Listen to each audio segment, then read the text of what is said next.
Bonjour à tous et à toutes, bienvenue à ce webinaire organisé par les éditions Novalis. Je me présente, je m'appelle Marie Sis et je suis éditrice dans notre maison d'édition. Je suis très heureuse que vous soyez des notes pour ce webinaire intitulé Vocation et sécularisation, devenir saint au XXIe siècle.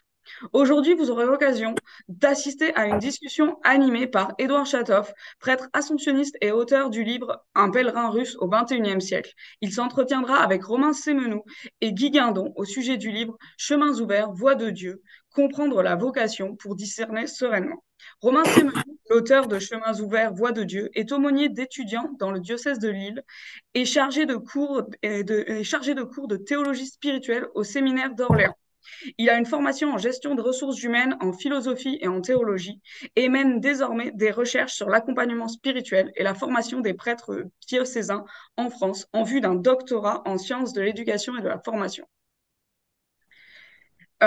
Guy Guindon est incardiné au diocèse de Saint-Jérôme-Mont-Laurier, prêtre depuis 1984.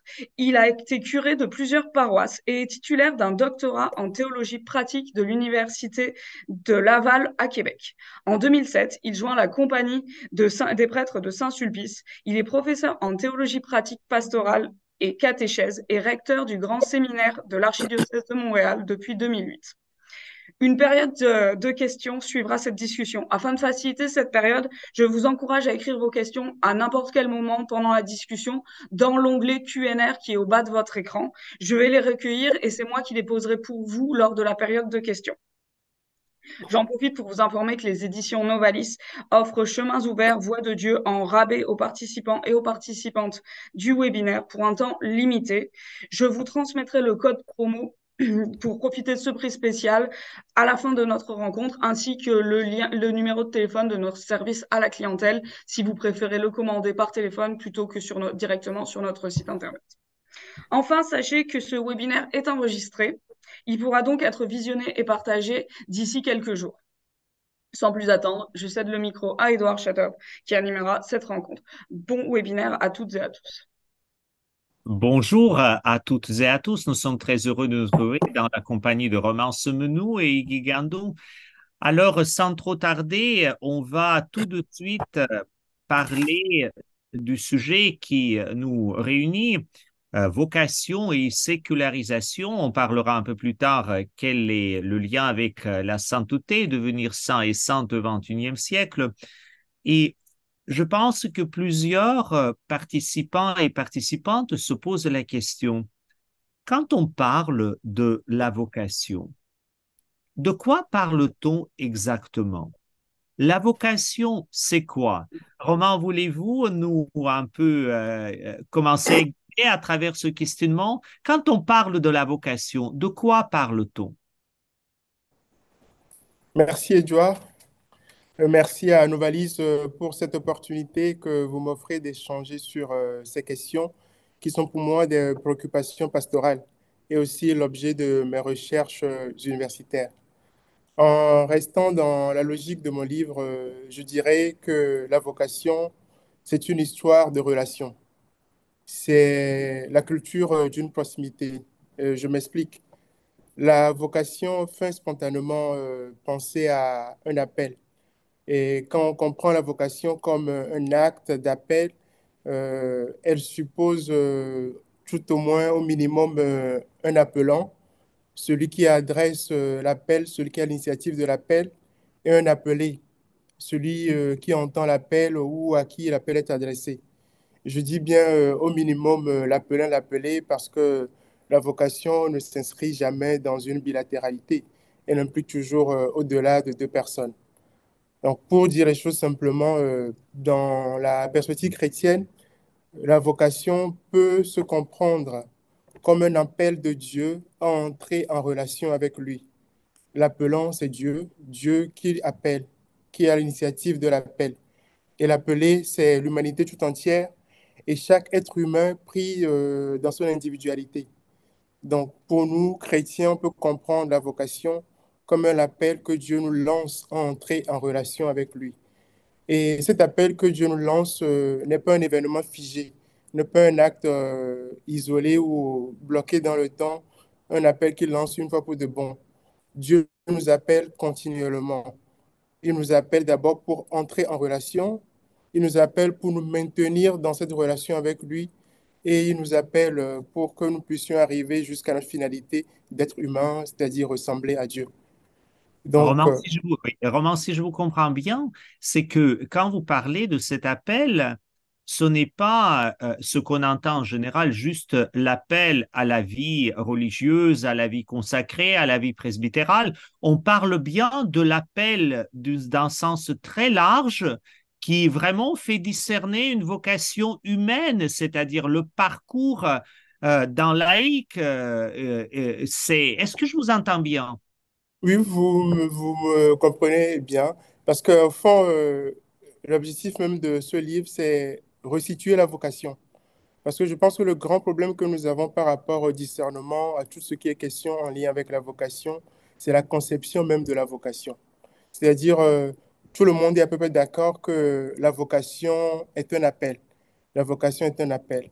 Mais là où ça devient difficile, c'est de savoir pourquoi on est appelé. Un appel, pourquoi? Quelle est la finalité de l'appel? Habituellement, on l'entend, comme vous venez de le dire, un appel pour une mission. Par exemple, moi, je me sens appelé à travailler dans l'éducation, à travailler dans la catéchèse ou à m'engager sur une paroisse, être laïque en mission ecclésiale.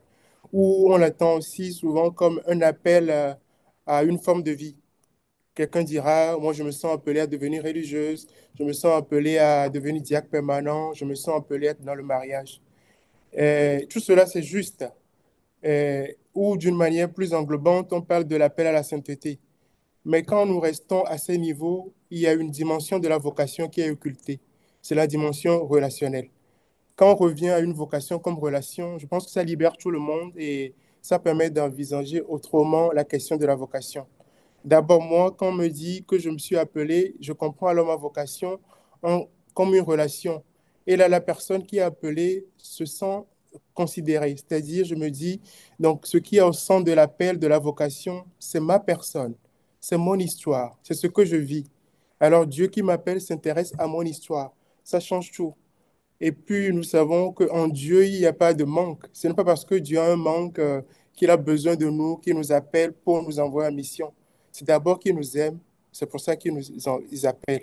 Il nous appelle par amour, parce qu'il nous veut, nous, d'abord, et non pour une mission. La mission et les formes de vie viendront plus tard. Ce sera alors des conséquences de la relation et non la finalité de l'appel que Dieu nous lance. Ah, merci. Et vous, Guy, comment vous voyez la vocation? Vous êtes responsable aussi de discernement. On en parlera de discernement un peu plus tard, mais la vocation, voilà. Quand on parle de vocation, qu'est-ce que vous entendez? Et à la lecture du livre de Romain et aussi dans vos réflexions personnelles. Et ce que j'aime beaucoup, c'est qu'il y a un déplacement important au niveau du sens des vocations. Faut vraiment voir d'où on part. Alors, il y a 50, 60 ans, avant le Concile Vatican II, on limitait beaucoup les vocations aux vocations de personnes consacrées, religieux, religieuses, prêtres, dans l'Église. Et on peut même se demander si les seuls acteurs dans l'Église n'étaient pas ceux qui étaient prêtres, religieux, religieuses. Et ce qui est intéressant dans le livre de Romains, c'est qu'on fait éclater cette vision qui a été aussi ouverte par le Concile Vatican II. Si on dit qu'on est tous appelés à la sainteté, à répondre à l'appel de Dieu, et là, Dieu ne peut euh, se contenter d'une ou deux formes d'appel. Donc, ça veut dire que euh, la vocation aujourd'hui, c'est de répondre à un appel d'amour que Dieu nous lance pour chacun d'entre nous avec une certaine spécificité. Ça veut dire que chacun d'entre nous, on a un charisme personnel, on a des qualités, des forces. Et si on dit qu'on est tous appelés à devenir acteurs, donc il faut trouver la vocation qui va nous permettre de devenir acteurs dans l'Église. Et moi, je trouve ça important euh, dans le grand séminaire, lorsque je reçois une vocation, quelqu'un qui dit qu'il a une vocation, j'essaie toujours de discerner, est-ce que c'est une vocation comme prêtre diocésain, parce que je forme les prêtres diocésains, ou c'est une vocation à une radicalité évangélique qui peut s'incarner dans une vie de couple, euh, dans un engagement dans l'Église ou dans la société, ou comme personne consacrée et aussi comme diacre permanent. Alors, et bon, et même au Québec, on a ajouté un ministère qui est celui d'agent et agent de pasteur. Donc, ça veut dire que la dimension de la vocation est véritablement euh, cette expression de, selon ce que je suis, mettre mes services pour la communauté et en même temps, ça doit conduire aussi à mon épanouissement. Et ça veut dire qu'il y a plusieurs expressions. Et je pense que le livre de Romains vient nous aider à ouvrir la vision traditionnelle de la vocation pour dire qu'il n'y a pas juste deux ou trois expressions de la vocation. Ce que j'entends bien, et je vais me tourner à nouveau vers Ronan, c'est que ce que vous nous rappelez, que la vocation ou les vocations sont pluridimensionnelles, c'est-à-dire cette histoire de notre relation avec Dieu, elle passe au-delà de tout moule, même si il y a certains, disons, jalons ou certains vecteurs de développement qu'on peut discerner. Euh, et là, je vais nous amener vers un autre pas, précisément, c'est-à-dire, on est aimé par Dieu, on entend la voix ou les voix des autres. Et comment, comment choisir où il faut y aller? Comment faire le discernement? Mais d'abord, parlons un peu, c'est quoi le discernement? Roman, comment vous voyez le discernement ou le processus de discernement quand on parle très souvent discerner la vocation? Ce discernement, c'est quoi? Avec quoi on le mange? D'accord. Le discernement de la vocation. Il y a dans la Bible la parabole de l'ivraie et du bon grain qui nous présente une façon de faire. C'est-à-dire, le maître dit, on attend la fin des temps et on sépare le bon grain du mauvais grain. Et nous pouvons avoir une telle conception du discernement également, comme la séparation de ce qui est bien et ce qui est mal. Mais quand nous appliquons le discernement à la vocation, il faut revenir d'abord à la définition de la vocation. Moi, je m'inscris dans une perspective où la vocation est comprise comme une relation. Donc, le discernement, c'est tout ce processus que le chrétien ou l'individu met en place pour se maintenir dans la relation avec Dieu. Donc, si l'objectif du discernement, c'est se poser les questions, qu'est-ce que je fais, comment je mène ma vie pour rester en relation avec Dieu? C'est la première question. Parce que généralement, on peut se tromper en posant la question du discernement qui revient à chercher la volonté de Dieu. Et je pense que c'est ce qui crée beaucoup d'anxiété dans ce processus de discernement. Discerner, c'est trouver les moyens de correspondre sa vie à la volonté de Dieu pour se maintenir en relation avec Dieu. Discerner, ce n'est pas trouver la volonté de Dieu. La volonté de Dieu devient un guide, un garde-fou qui nous permet de rester sur le chemin qui peut nous conduire à Dieu, mais non l'élément premier du discernement. C'est intéressant ce que vous dites. Vous dites, il ne faut pas chercher la volonté de Dieu, mais il faut toujours demeurer dans la volonté de Dieu. Oui. Comment vous voyez cela un peu, hein? C'est-à-dire, vous voyez, comme chrétiens, il faut jamais oublier que nous devenons chrétiens parce que nous rencontrons Jésus-Christ. Donc, quand nous rencontrons Jésus-Christ, ce qui est important désormais, c'est la relation que nous vivons avec lui. Et ce que Jésus nous donne lors de la rencontre, ce n'est pas un plan sur notre vie. Ce n'est pas une volonté particulière de Dieu sur notre vie qui est figée. Non. Ce que Dieu nous donne, c'est d'abord sa parole. Alors, l'évangile vient nous éclairer dans le discernement. L'évangile vient nous dire en gros la volonté de Dieu que nous savons déjà par la révélation. Maintenant, ce qui est important, c'est la relation. Comment faire pour que ma vie corresponde à la vie d'un chrétien? Comment faire pour me maintenir dans ce processus où je suis appelé à me convertir continuellement pour devenir comme Dieu, c'est-à-dire devenir saint? Alors, Guy, et vous, comment vous voyez ce processus de discernement, hein? Est-ce que vous avez d'autres Oh, éléments? j'ai des nuances. On va rentrer peut-être un peu dans le débat, dans le sens que pour moi, la question du discernement, il y a plusieurs axes. Il y a un discernement personnel, ecclésial, communautaire, social et ecclésial. Dans le sens que le premier discernement, c'est d'être capable de savoir si l'appel est concret pour moi. Dans le sens que, est-ce que l'appel que je ressens me correspond? Alors, je vais donner un exemple très concret. Alors, j'aime beaucoup le chant, mais si je dis que j'ai une vocation à la Céline Dion, je pense que je suis dans l'illusion de ce que je suis. Parce que je ne pourrais jamais chanter comme elle. Et à ce moment-là, je pense que le premier élément de discernement, c'est est-ce que ce que je veux me correspond? Alors, et on peut vouloir, quelquefois, je trouve ça un peu cocasse, interpellant lorsqu'on parle des compétitions olympiques. Alors, j'ai fait une visualisation, je me suis vu premier, et si je fais une bonne visualisation, je vais gagner la médaille d'or. Là, je me dis, il y a 60 participants, donc il y a un qui a eu une bonne visualisation et 59 une mauvaise. Et ça n'a pas de sens, là. Donc, est-ce que, au niveau du discernement, ça me correspond et c'est réaliste par rapport à ce que je suis? Deuxième élément, est-ce que ça m'apporte une liberté pour parler avec les autres? Alors, souvent, quand je parle de la vocation du mariage, je dis aux gens, est-ce que cette relation te permet de grandir en liberté, de l'autre grandir en liberté, et que ça puisse vous stimuler à faire un projet commun?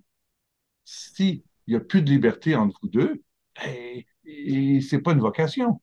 Et l'autre aspect, c'est la dimension ecclésiale. Il est possible que quelqu'un ait un projet et que, et moi, c'est mon travail. Moi, j'ai un travail de discernement par rapport aux vocations presbytérales. Je dois toujours me dire, est-ce que la personne qui est appelée à devenir prêtre va être capable de vivre le stress de son engagement et d'être une personne qui va être capable de vivre l'Évangile en s'épanouissant et qui ne tombera pas dans les compensations qui sont malheureuses. Et c'est sûr qu'avec les interpellations qu'on a actuellement par rapport à toute la question des abus sexuels, ben, ça nous pose une question sérieuse. C'est pas parce que quelqu'un dit qu'il a la vocation, comme presbytéral, je parle de mon expérience, qu'il n'a nécessairement. Et c'est pour ça que moi, j'ai une équipe. J'ai une équipe et je fais même appel quelquefois, euh, ben, pas quelquefois, à tous les cas. On a même une aide avec des psychoéducateurs, des psychologues, parce qu'on se dit que certaines vocations doivent, qui ont un rôle ecclésial important, euh, euh, doivent être reconnues pour des gens qui ont un équilibre de vie. Alors, ça, c'est. Et pour moi, c'est important. Et la question, c'est est-ce qu'on est capable de servir? Bon, il y a différents types de services. Alors, c'est pour ça qu'il peut y avoir différents types de vocations. Mais pour moi, le discernement est à la fois personnel, communautaire et ecclésial. Si j'entends, si aussi j'entends et comprends bien ce qu'on vient de dire, ce qu'on discerne, c'est cette relation et des côtés de relation que personnellement, mais aussi communautairement, on vit avec Dieu. Et le moyen de ce discernement, c'est aussi la rencontre, l'échange, l'approfondissement, le questionnement. Et là, Romain, Guy vient de dire, quand il discerne avec les personnes de la vocation, je pense que c'est aussi votre cas, il y a, je ne dirais pas la majorité d'entre nous, mais quand même une bonne partie de nous, vit un peu ce que Guy appelait le stress de l'engagement. Or, Romain, dans votre livre, vous écrivez que il faut discerner d'une manière sereine. C'est quoi cette sérénité de discernement? Comment discerner sans tomber dans les anxiétés, dans les inquiétudes? Voulez-vous nous en dire un petit peu plus? D'accord. Oui. D'abord, je reviens sur la question du discernement en soi. Oui. C'est-à-dire, en posant la vocation comme une relation, Ça, c'est la définition ou la conception de base qui permet d'envisager la vocation, le discernement. Et ce discernement, comme Guy vient de le dire, se situe aussi par rapport aux formes de vie ou aux engagements concrets qu'on veut prendre. Alors, mais cette vocation, pour moi, ne s'arrête pas ou ne se réduit pas à la mission concrète ou à la forme de vie concrète que prend l'appel. Parce que l'appel reste quand même un appel fondamental. Nous sommes invités à entrer en relation avec Dieu. Maintenant, en entrant en relation avec Dieu, je passe par des chemins. Ce chemin peut être le choix du sacerdoce, du mariage, d'un engagement. Et le discernement qu'on fera à ce niveau diffère d'une certaine manière de cette question générale de la vocation comme relation. Et là, forcément, il y a la dimension personnelle. Il y a les aptitudes de la personne qui euh, parle d'une vocation. Il y a également la dimension communautaire, parce que la vocation se vit toujours dans une communauté. C'est-à-dire une forme de vocation se vit toujours dans une communauté. Et il y a, donc, pour revenir à la question de la sérénité, sérénité a comme synonyme calme, le mot calme. Et nous voyons le chemin de la vocation, c'est le chemin du chrétien, du disciple du Christ. Quand je me pose la question de la vocation dans le régime chrétien, je le pose généralement en lien avec ma foi, en lien avec Dieu, Jésus. Alors, nous voyons, c'est clair que le Christ, en venant sur la terre, ne nous a pas promis une vie facile. Il ne nous a pas dit que nous n'aurons pas d'épreuves. Il ne nous a pas dit que nous serons sans stress, non. Mais il nous a dit aussi, recevez ma paix, je vous laisse ma paix. Et quand nous prenons l'événement ou l'épisode de l'Évangile où les disciples sont sur l'eau et il y a la tempête et que le Christ venait à eux, il leur a dit, gardez confiance, c'est moi, n'ayez pas peur. Alors, quand nous sommes dans le discernement de la vocation, nous ne devons pas oublier que nous sommes en relation avec quelqu'un qui nous aime. Celui qui nous appelle, qui est en face de nous, nous aime et qui est prêt à nous accompagner de ses grâces. La sérénité revient à savoir que ce qui est important se vit dans ma vie, c'est dans ma vie ordinaire. Le discernement se passe dans le quotidien, dans ce que je vis aujourd'hui. Et la sérénité revient aussi, joue sur le fait que la vocation est une question de vie d'abord. En vivant déjà comme chrétien, je réponds à l'appel de Dieu. En vivant déjà comme chrétien, c'est-à-dire en relation avec Dieu, en relation avec mes prochains, je suis déjà en réponse, je réponds déjà à ma vocation. Alors, c'est pour cela que je parle de sérénité. La sérénité pour nous rassurer que nous n'avons pas d'abord à aller chercher de manière désincarnée une volonté de Dieu. La sérénité aussi pour nous dire que en menant déjà la vie chrétienne, nous répondons à notre vocation. Car la vocation chrétienne, c'est vraiment une vocation en soi. Vous savez, je vous écoute passionnément, mais dans votre livre, vous dites, voilà, vous donnez l'exemple de Abraham, de Moïse, d'Abigail, comment, mais tous ces gens, ils n'ont pas eu les vies tranquilles, c'est-à-dire la sérénité, c'est quoi? C'est-à-dire, donner un exemple, comment si je suis tout tiraillé, comment est-ce que je peux entrer dans cette sérénité, selon vous? Et après, on va tourner vers Guy pour vous dire aussi comment Oui, il voit cela. j'aime beaucoup les T'inquiète. questions. Je pense que la question de la sérénité, je pense que ça me vient des expériences pastorales que j'ai. La plupart des personnes qui viennent à moi comme prêtre pour parler de la question de la vocation restent focalisées sur cette recherche d'une volonté particulière de Dieu sur leur vie. Qu'est-ce que Dieu veut pour moi? Qu'est-ce que Dieu a prévu pour moi? Comme s'il y avait un plan prédéterminé sur leur vie. Et c'est en sortant de cette logique de plan particulier de Dieu sur notre vie, d'une volonté précise, prédéterminée sur notre vie, que nous entrons dans la dimension de sérénité. Donc, pour être serein dans le discernement, il faut comprendre que la recherche ne se situe pas au niveau d'une volonté particulière de Dieu, mais au niveau de la relation à mener avec lui. Alors, Guy, la sérénité, comment d'être serein? Vous savez, nous connaissons tous, quand Dieu a dit à Abraham, quitte ton pays, la maison de ton père et de ta patrie, quand Moïse reçoit l'appel, tu vas libérer un peuple, donc tu vas faire face aux puissants de ce monde, au Pharaon, tout doit trembler à l'intérieur. Quand quelqu'un, et je vais prendre l'exemple de la grande sainte qui est connue à Québec, Marie de l'Incarnation, Oui. au fond de son foyer familial, et c'est une veuve qui a l'enfant, elle reçoit et elle sent qu'elle ne peut plus résister. Elle va rejoindre la vie contemplative, mais c'est tout sauf serein dans le sens de la compréhension de commande mortelle. Alors, la sérénité, comment vous la voyez? Moi, je pense que la sérénité, euh, elle est possible dans la dynamique chrétienne que si on lui met le mot dépassement et effort. Alors pour moi, si on cherche une sérénité, comme on dit, comme l'expression le dit, on cherche un long fleuve tranquille, je pense que cela est une illusion. La vie n'est pas facile, elle a, euh, elle a ses beautés, ses drames. Et dans l'actualité actuellement, je ne vais pas les énumérer parce qu'ils sont nombreux, parce qu'il y a beaucoup de drames. Alors pour moi, la sérénité, c'est de se mettre en route sur un chemin et ce chemin-là va demander de la résilience et un dépassement. Et c'est sûr que c'est pas tout le monde qui peut prendre tous les mêmes chemins. Alors, on a eu le marathon de Montréal.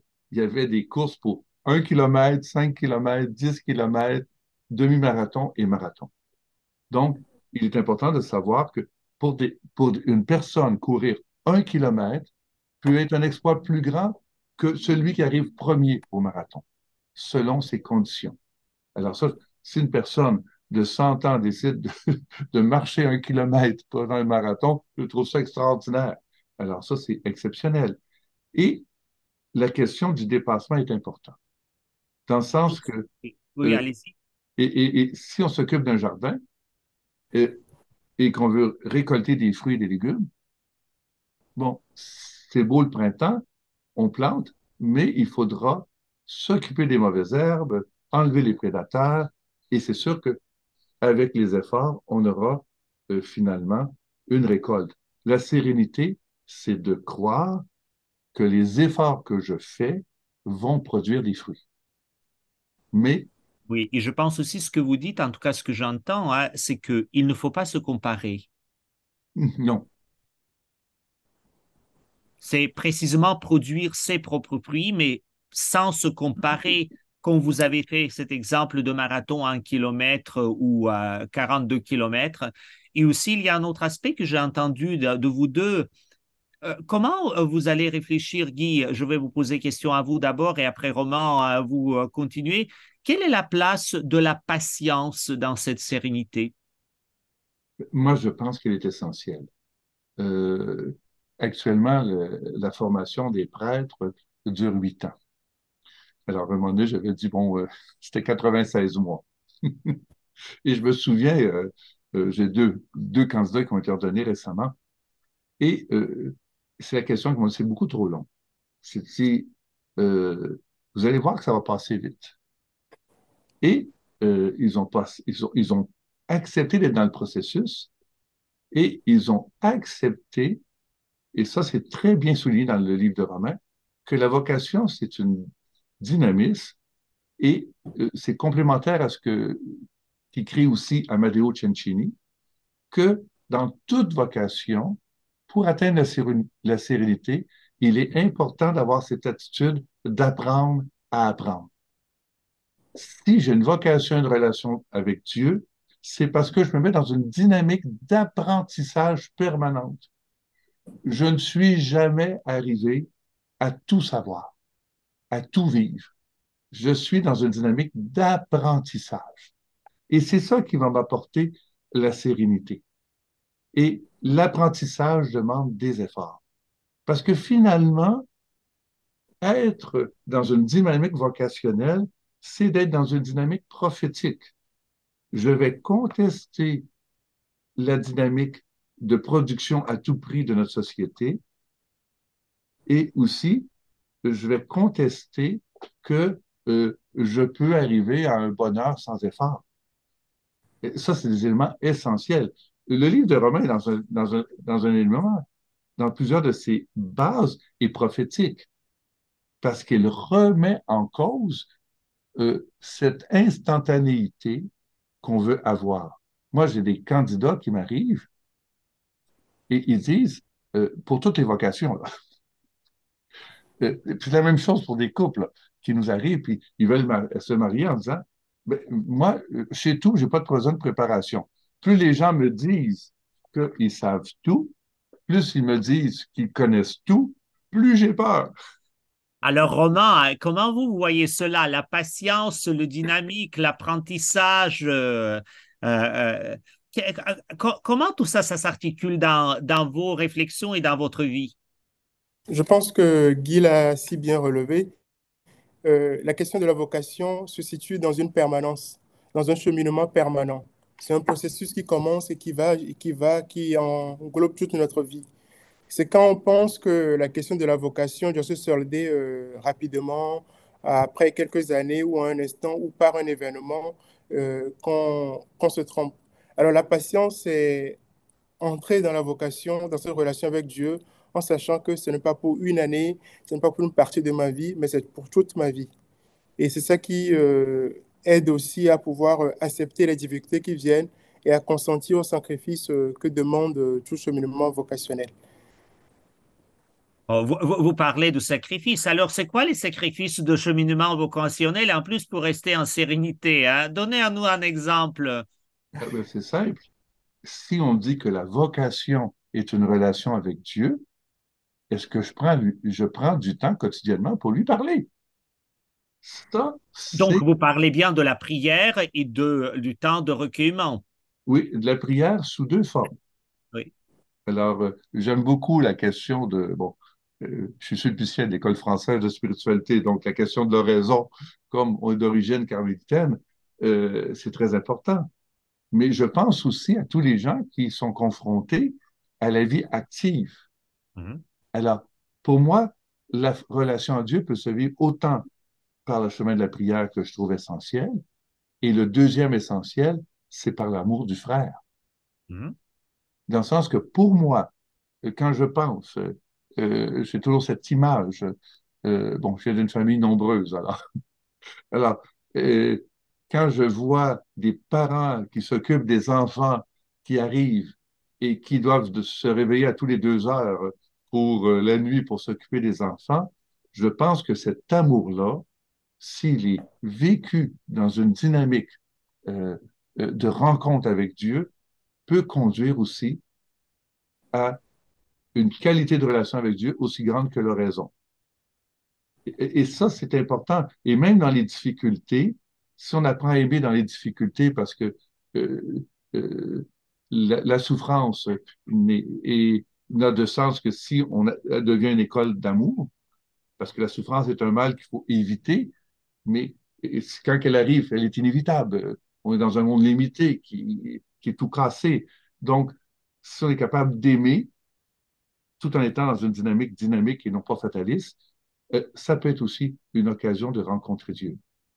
Roman, je vais vous demander à vous, vous savez, quand on parle du sacrifice que vous évoquez, très souvent on entend quelque chose un peu morbide, un peu ténébreux, un peu à éviter. Mais récemment, il y a une magazine, un revue qui a publié cette question et abordé et réfléchi sur cette question d'une autre manière. Qu'est-ce que ça vaut la peine? En fait, dans la vie, qu'est-ce que ça vaut la peine? Quelle est cette vision de vous dans votre livre? Qu'est-ce que ça vaut la peine dans le discernement vocationnel? D'accord. Et les sacrifices valent la peine dans le discernement vocationnel. Dans le livre, j'ai essayé de prendre des exemples qui restent dans l'ordinaire de notre vie. Même en relisant des figures bibliques, j'ai essayé de mettre l'accent sur ce qui constitue des sacrifices ou des efforts qu'ils font pour répondre à Dieu en restant des êtres humains ordinaires. Par exemple, dans le, la parabole du Samaritain. La parabole du Samaritain, ce qui est mis en exergue là-bas, c'est le fait qu'il s'est arrêté. Il s'est arrêté pour sauver son frère. Et ça, en faisant cela, il se maintient dans la relation avec Dieu. Ou quand nous prenons Abigail, en essayant, en serment d'humilité et en prenant la route pour aller rencontrer David, puis pour reconnaître les fautes de son mari et lui ramener des choses, elle reste dans un rôle d'épouse du maître, mais elle reste dans sa vie ordinaire.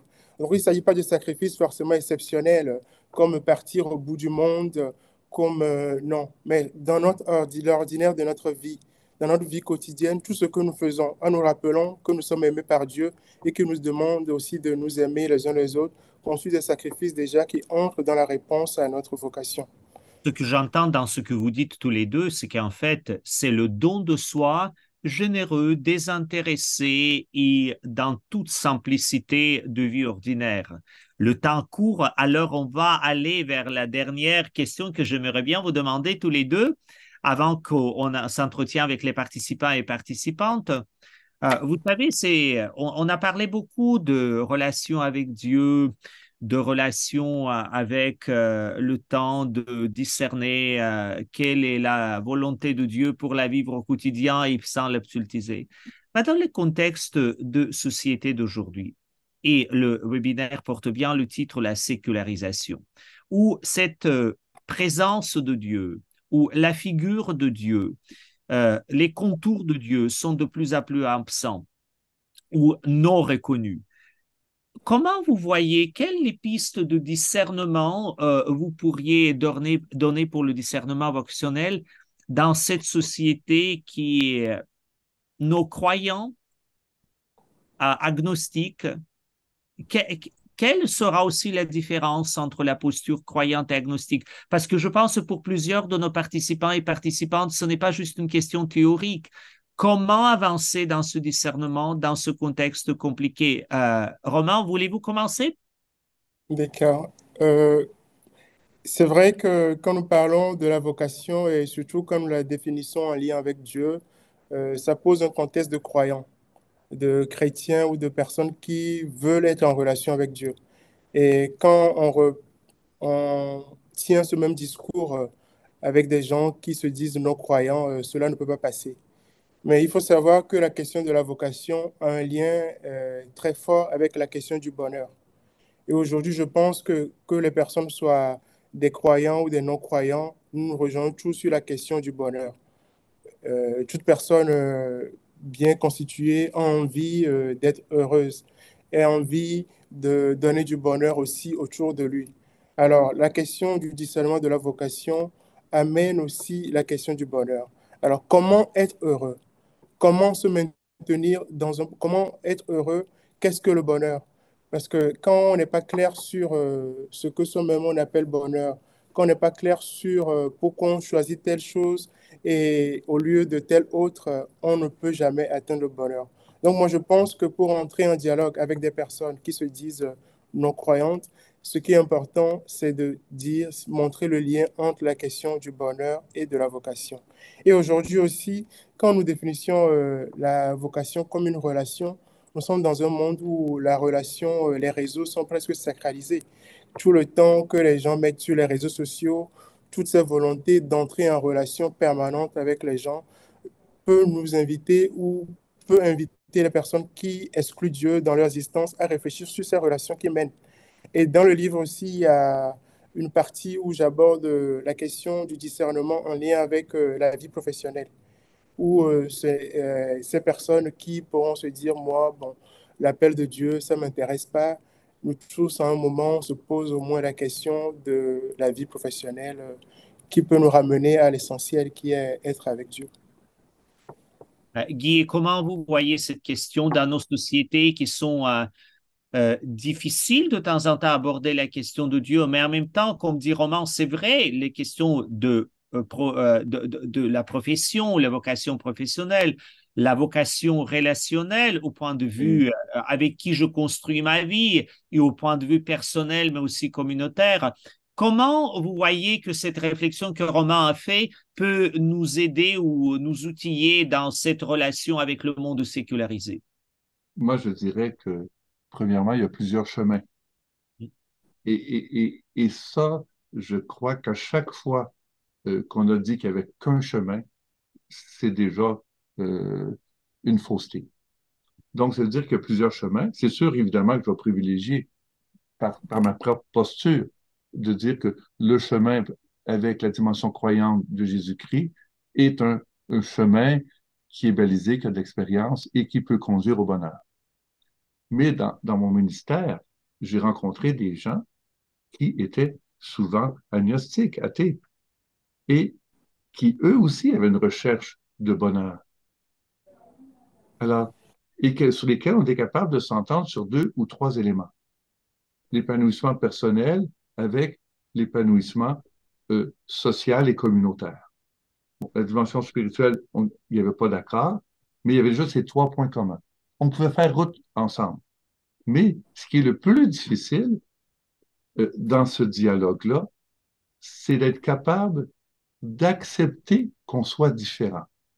Alors, et souvent, dans la culture au Québec, on est beaucoup, il y a un élément de compromis qui est important. On essaie d'éviter le conflit, la chicane, ça fait partie de nos gènes. Mais en même temps, il faut faire attention pour ne pas tomber dans l'effacement.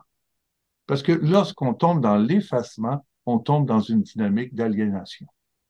Donc, comment cheminer ensemble avec des points communs, mais aussi accepter que l'autre soit différent et que ce soit non violent et qu'on respecte la liberté et aussi qu'on respecte les droits de l'homme, qu'on respecte les droits de l'homme dans la grande déclaration de l'ONU, là, parce que sinon les différents endroits, on trafique tous selon des aspects politiques. Ça, faut éviter cela.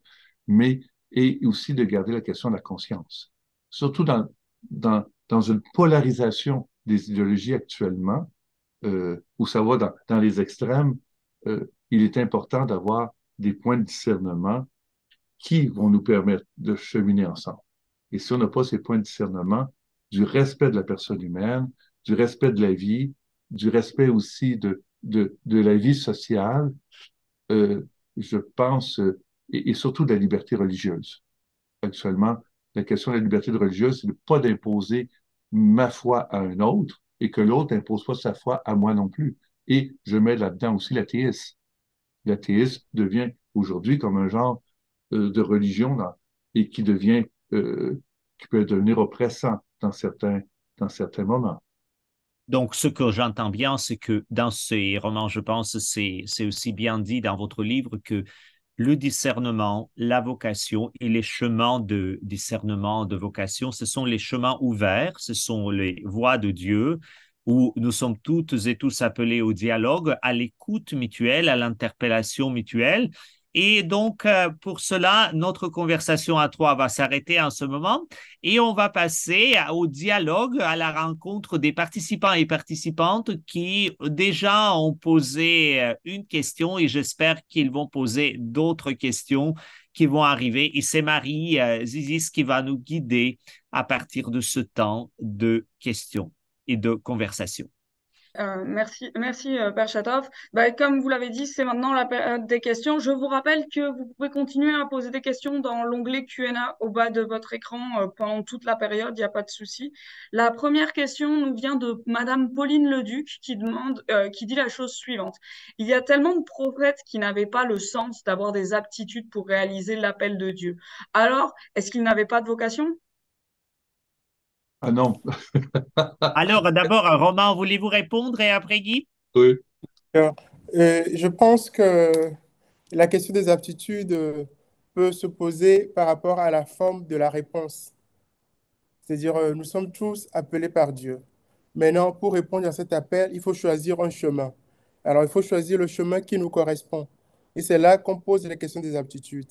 Les prophètes, ils avaient certaines aptitudes et ils n'avaient pas toutes les autres. Ils n'avaient pas certaines aptitudes. Mais pour remplir leur mission, ils ont réussi. C'est-à-dire, il y a par exemple, on voit des prophètes qui disent je ne sais pas parler. Il y a une peur qui est exprimée d'avance. Mais il y a tout un cheminement qui les prépare. Alors, cette préparation aide à pouvoir répondre à l'appel, à pouvoir assumer leur mission. Mais dans cette logique de la vocation comme relation, nous sommes tous appelés, nous avons tous ces aptitudes. Maintenant, il faut rester réaliste dans le choix du chemin à prendre pour répondre à Dieu. Guy, et vous? Je suis tout à fait d'accord. Moi, je pense qu'actuellement, nous devons revaloriser l'ensemble des vocations. Et bon, au Grand Séminaire, ici, l'Archidiocèse de Montréal, ceux qui étudient sont les futurs prêtres, des candidats au diaconat, des femmes de diacre, des religieux, des religieuses, des jeunes, des gens qui sont en recherche, des laïcs impliqués. Et c'est vraiment intéressant de voir cette complémentarité. Et euh, euh, moi, je pense que actuellement, on voit toujours cet aspect de compétition, laquelle vocation qui est supérieure aux autres. Et je pense que c'est faux. Il faut dire, quelle est cette complémentarité vocationnelle? Et je me souviens qu'il y avait une mère qui, de, d'un séminariste qui, on a toujours un souper d'accueil à l'automne, et il y a une mère qui est arrivée avec son mari, et là, on prenait des photos, m'a dit, ben là, elle dit, moi, je n'ai pas de vocation parce que c'est mon fils qui l'a, mais c'est pas moi. Et j'ai dit simplement à la madame, je dis, non, non, non, vous avez une vocation. Si vous aviez été, si vous n'avez pas eu des enfants, ce grand séminaire serait vide. Et là, c'est éclaté. Elle a dit, OK, je vais prendre une photo maintenant, je comprends. Alors, et ça, je pense que c'est important de voir les vocations. Et des fois, on voudrait avoir telle vocation parce qu'on l'a idéalisé, mais c'est peut-être une autre vocation qui est mon appel. Marie, une question suivante, je Oui. pense la question qui va nous faire un peu partager, hein. Alors, la question est posée par un des participants qui demande que dites-vous de ces personnes qui ont répondu à un appel au sein d'une communauté religieuse nouvelle, qui ont prononcé des vœux perpétuels et qui ont dû quitter leur communauté parce que trop épuisés par les exigences excessives de la part des autorités de cette communauté? Alors, Romain, comment vous voyez cela un peu de loin, mais peut-être de loin, c'est un peu plus clair, hein? Oui, je vois. Je pense que la question qui est posée, c'est est-ce qu'on peut remettre en cause un engagement, c'est-à-dire parce que nous savons par exemple quand on devient prêtre ou on devient religieux, religieuse, on fait un engagement perpétuel, on prononce des vœux perpétuels, donc généralement c'est pour la vie. Donc si des personnes sont amenées par rapport aux réalités qu'elles vivent à sortir de leur communauté, quel problème ça pose pour la vocation? Je pense que moi, je vais rester dans la logique de ce que je défends. C'est une vocation comme relation avec Dieu et avec le prochain. Alors, si une personne entre dans une communauté nouvelle ou même dans une communauté classique et qu'à un moment, elle pense que elle n'arrive plus à vivre sa relation avec Dieu et à vivre sa relation avec ses prochains, il y a des questions à se poser. Et ces questions ne sont pas à assumer seul. Il faut forcément être accompagné par quelqu'un, avoir un accompagnateur pour réfléchir à ces questions. Mais ne jamais se dire, bon, j'ai déjà fait un engagement et j'ai plus de questions. Nous avons un discernement permanent à mener. Mais je ne peux pas répondre sur des cas précis, mais ce que je peux dire, l'engagement perpétuel, le vœu perpétuel n'arrête pas le discernement, ni l'ordination n'arrête pas le discernement. Il y a la permanence du discernement de la vocation qui ne se fait pas seule, toujours accompagnée dans l'Église. Alors, cette personne qui part, je pense que soit c'est au terme d'un discernement fait librement, donc je ne veux pas me prononcer plus. Guy, et vous, comment voyez-vous cette question qui est quand même délicate et nuancée, hein? Non, mais surtout que euh, j'ai au moins 20 noms de personnes que je connais, que j'ai dû même accompagner. Pour moi, je pense qu'il faut se dire que dans le livre de Romains, c'est très bien indiqué que la vocation, oups, c'est ici, la vocation euh, est dynamique. Et, et le problème, c'est que la question vocationnelle, c'est pas simplement l'individu, c'est aussi l'Église. Et l'Église a aussi à vivre des conversions. Et quelquefois, il est nécessaire qu'il y ait des changements. Moi, je suis recteur de grand séminaire et à tous les ans, bon, on a la chance de rencontrer les évêques, on doit faire un petit rapport annuel bon, un gros rapport annuel, je devrais dire, et on est interpellé pour transformer la formation selon les besoins et aussi selon les générations. Nous sommes dans euh, une société où la dimension de l'individu n'a jamais été aussi grande. Alors, c'est sûr que la dimension de l'individualité doit être tenue en compte. Ça fait partie de la culture. Donc, où il y a une dimension d'interpellation individuelle et aussi communautaire. Alors, pour moi, euh, l'expérience des communautés nouvelles nous montre qu'il y a aussi des conversions communautaires et ecclésiales à vivre. Alors, c'est pas simplement de l'individu. Je pense que autant l'individu à se convertir, autant les institutions à se convertir en termes vocationnels. Et ça, c'est très délicat. Je peux vous dire que quand j'étais jeune prêtre, j'étais toujours impressionné par l'épaisseur du droit canon. Mais plus j'ai de l'expérience, plus je m'aperçois que le droit canon est là pour protéger les plus faibles. C'est très important. Et la question de la formation des formateurs, la formation des responsables de communauté est très importante pour l'accompagnement. C'est pour ça que je suis sensible. Il y a un appel personnel et aussi un appel institutionnel, et tous les deux, on va se convertir. Mais ce que j'entends aussi dans la question, Roman, peut-être vous pourrez aussi dire, et Guy par la suite, c'est que la personne qui nous a posé cette question, elle a bien dit que les personnes qui ont quitté étaient comme un peu dépassées par les exigences des autorités religieuses. Donc, il y a aussi cette question de la juste mesure dans la vocation. Qu'est-ce que vous en pensez, Roman? Comment vous voyez, donnez-nous peut-être deux, trois éléments pour discerner la juste mesure qu'on est sur le bon chemin. Je pense que par rapport à cette question, cet exemple montre plus une question d'organisation de cette communauté. C'est-à-dire comment ils s'organisent, comment il y a le respect de la liberté de la personne et comment on s'inscrit dans la tradition de toute l'Église. L'Église a une tradition pour l'accompagnement des personnes qui se destinent à une forme de vie. Alors, quand on essaie d'adopter des pistes où il n'y a pas forcément tous les éléments qui structurent la logique de l'Église, tels que la liberté.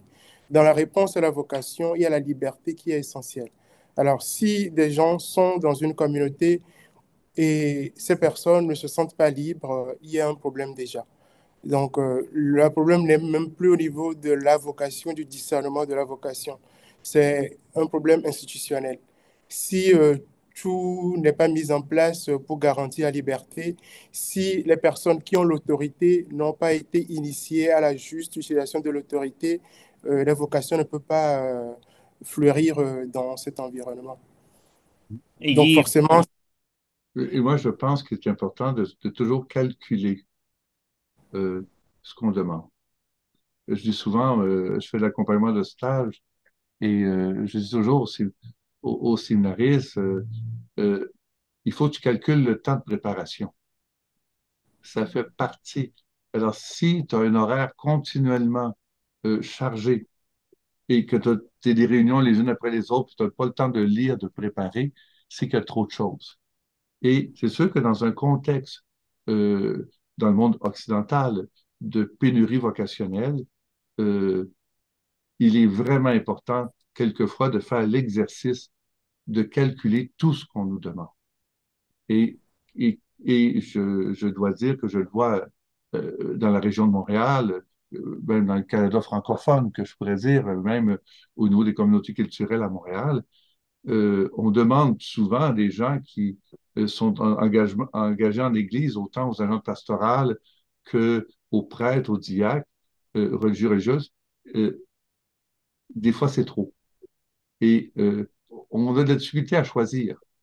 Et quand on a à faire un choix, c'est pas toujours évident parce que on ne veut être jamais dans le groupe qui fait un choix qui peut être difficile. Je vais donner un exemple euh, que beaucoup de personnes vivent dans le clergé et aussi à la pastorale dans ma région, c'est qu'on s'aperçoit qu'il n'y a plus assez de gens pour soutenir toutes les églises. Mais celui qui prend la décision de fermer une église, parce que finalement, on n'a plus les ressources, est souvent vu comme un gros méchant. Mais des fois, c'est celui qui prend la meilleure décision, parce que tout le monde est en train de s'épuiser.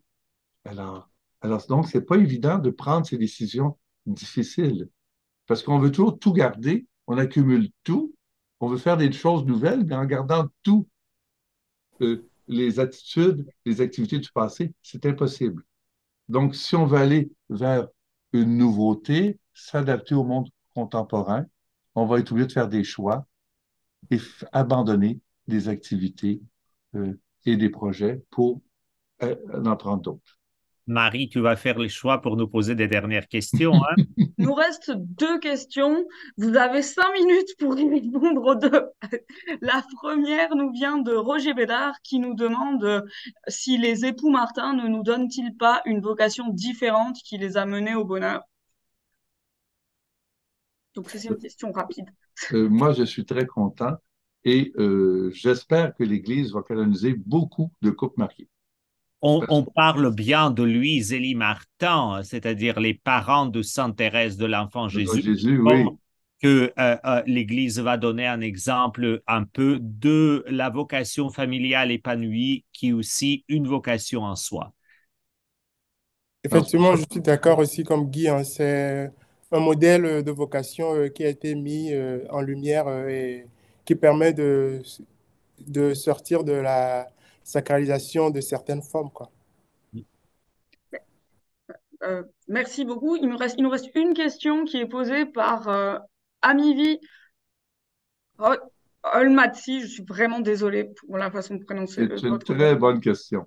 Comment concilier bonheur et sacrifice dans une vie vocationnelle si nous savons bien que le sacrifice est entre guillemets une souffrance?